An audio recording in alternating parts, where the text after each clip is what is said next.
Hello friends, welcome to our YouTube channel. Today's we are going to talk about microbiology. तो जैसा कि आप जानते हैं, माइक्रोबायोलॉजी का ये हमारे यूट्यूब चैनल पे पहला लेसन है, इसलिए हम माइक्रोबायोलॉजी का स्टडी बेसिक से शुरुआत करेंगे। तो अगर हमको माइक्रोबायोलॉजी का बेसिक्स मालूम होगा तो हम माइक्रोबायोलॉजी के बारे में अच्छे से तो हमको माइक्रोबायोलॉजी का बेसिक मालूम होने के लिए हमको माइक्रोबायोलॉजी का क्या देखना पड़ता है, हिस्टोरिकल इंट्रोडक्शन। मतलब माइक्रोबायोलॉजी किसने फाउंड आउट किया, माइक्रोबायोलॉजी का स्टडी हमारे नर्सिंग में क्यों इंपॉर्टेंट है, हम माइक्रोबायोलॉजी का स्टडी किस लिए करते हैं और माइक्रोबायोलॉजी क्या है। तो ठीक है, ज़्यादा देर ना गवाते हुए अभी हम हमारे लेक्चर को स्टार्ट करते हैं। तो सबसे पहले हम देखते हैं इंट्रोडक्शन। तो माइक्रोबायोलॉजी क्या है?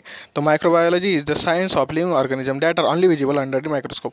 तो माइक्रोबायोलॉजी यह एक साइंस है जिसमें हम माइक्रो ऑर्गेनिज्म का स्टडी करते हैं, जो माइक्रो ऑर्गेनिज्म ओनली विजिबल होते हैं अंडर द माइक्रोस्कोप। तो आपको तो माइक्रो ऑर्गेनिज्म के बारे में मालूम होगा, अगर नहीं मालूम है तो मैं आपको बता देता हूँ। माइक्रो ऑर्गेनिज्म वो ऑर्गेनिज्म है जो हमारे खुले आंखों से हम देख नहीं सकते, जिनको देखने के लिए हमको माइक्रोस्कोप का यूज़ करना पड़ता है। ठीक है, microorganism are those organism which are invisible to our naked eye but visible only under the microscope. ठीक है, तो ये आपको माइक्रोबायोलॉजी का इंट्रोडक्शन हो गया कि माइक्रोबायोलॉजी क्या है। ठीक है, तो उसके बाद देखते हैं हम मेडिकल माइक्रोबायोलॉजी। तो मेडिकल माइक्रोबायोलॉजी क्या है?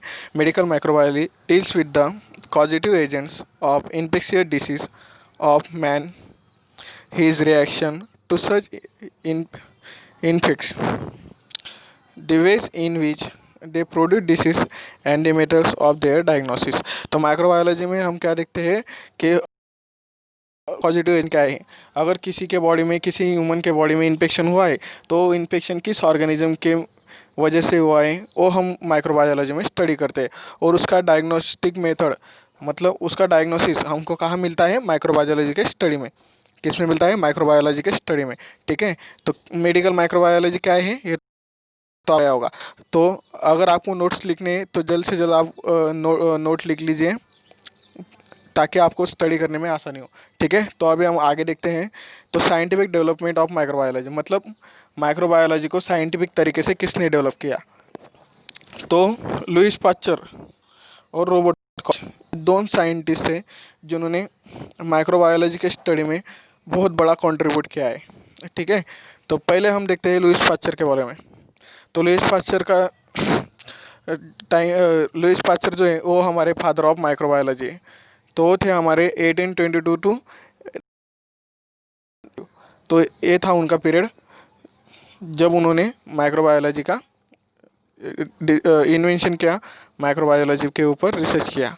ठीक है, तो लुइस पास्चर कौन है? Father of microbiology. ठीक है, तो लुइस पास्चर का अभी हम क्या देखने वाले हैं? Important contribution in microbiology. क्या देखने वाले हैं? लुइस पास्चर का इंपॉर्टेंट कंट्रीब्यूशन इन माइक्रोबायोलॉजी। तो लुइस पास्चर ने हमारे माइक्रोबायोलॉजी में क्या कंट्रीब्यूशन दिया है, क्या योगदान दिया है, वो अभी हम देखने वाले हैं। ठीक है, तो लुइस पास्चर ने क्या किया? लुइस पास्चर ने डेवलप किया क्या? Techniques of bacteriology. तो जैसे हम माइक्रोबायोलॉजी बोलते हैं वैसे हम बैक्टीरियोलॉजी। बैक्टीरियोलॉजी का मतलब क्या होता है? Study of bacteria. क्या होता है? स्टडी ऑफ बैक्टीरिया, जिसमें हम बैक्टीरिया का स्टडी करते हैं। तो स्टडी ऑफ बैक्टीरिया किसने डेवलप किया? हमारे लुइस पास्चर ने। ठीक है, किसने डेवलप किया? लुइस पास्चर ने। उसके बाद क्या क्या किया उन्होंने? उन्होंने प्रूव किया क्या? कि all microorganism are present in live living state, कि हमारे जितने भी माइक्रो ऑर्गेनिज्म है वो सराउंडिंग में कैसे प्रेजेंट है? लाइव लिविंग स्टेट में। मतलब कि वो हमारे सराउंडिंग में लाइव होते हैं, लिविंग होते हैं, उनके अंदर भी जान होती है। ये किसने प्रूव करके दिखाया?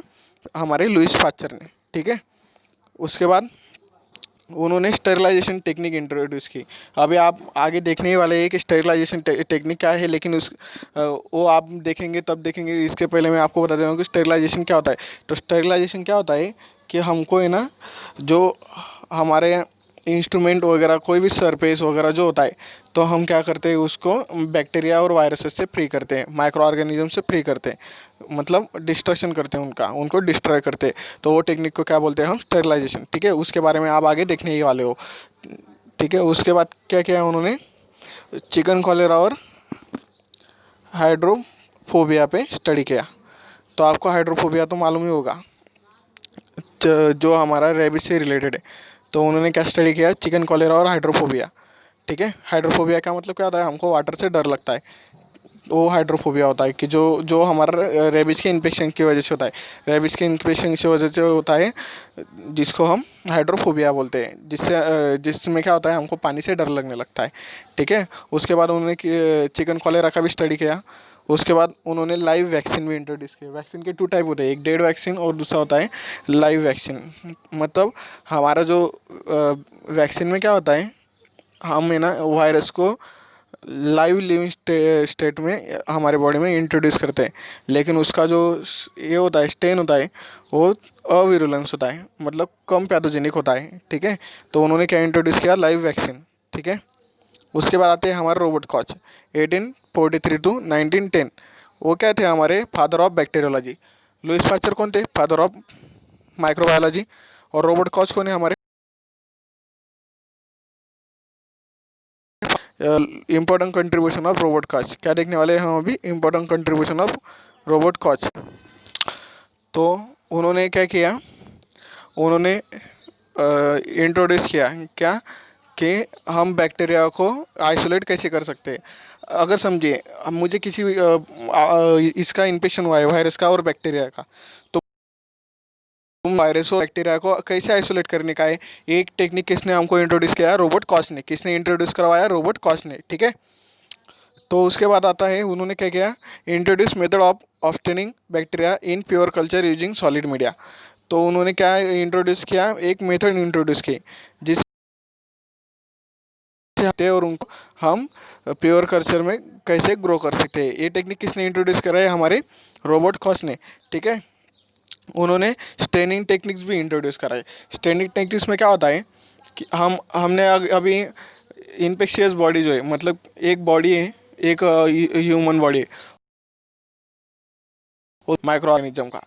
तो हमने उसके बॉडी से वो माइक्रो ऑर्गेनिज्म आइसोलेट किया। आइसोलेट किया क्या मतलब, उसके बॉडी से हमने किसी का उसका सैंपल लिया।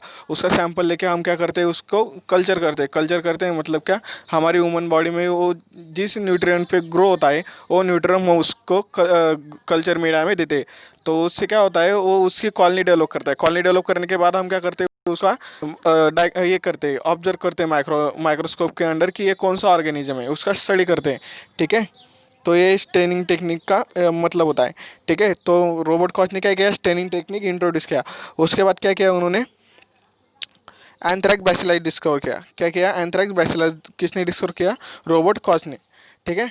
अब कॉच पोस्टुलेट, कॉच पोस्टुलेट क्या है कि उनका योगदान, उनका कंट्रीब्यूशन, उन्होंने क्या माना, उन्होंने क्या कंसिडर किया कि बैक्टीरिया के बारे में, क्या बैक्टीरिया क्या है, बैक्टीरिया कैसा होता है, और वो बॉडी को कैसा इन्फेक्शन करता है, वो कंसीडर किया। उन्होंने प्रूव नहीं किया, कंसीडर करके बताया।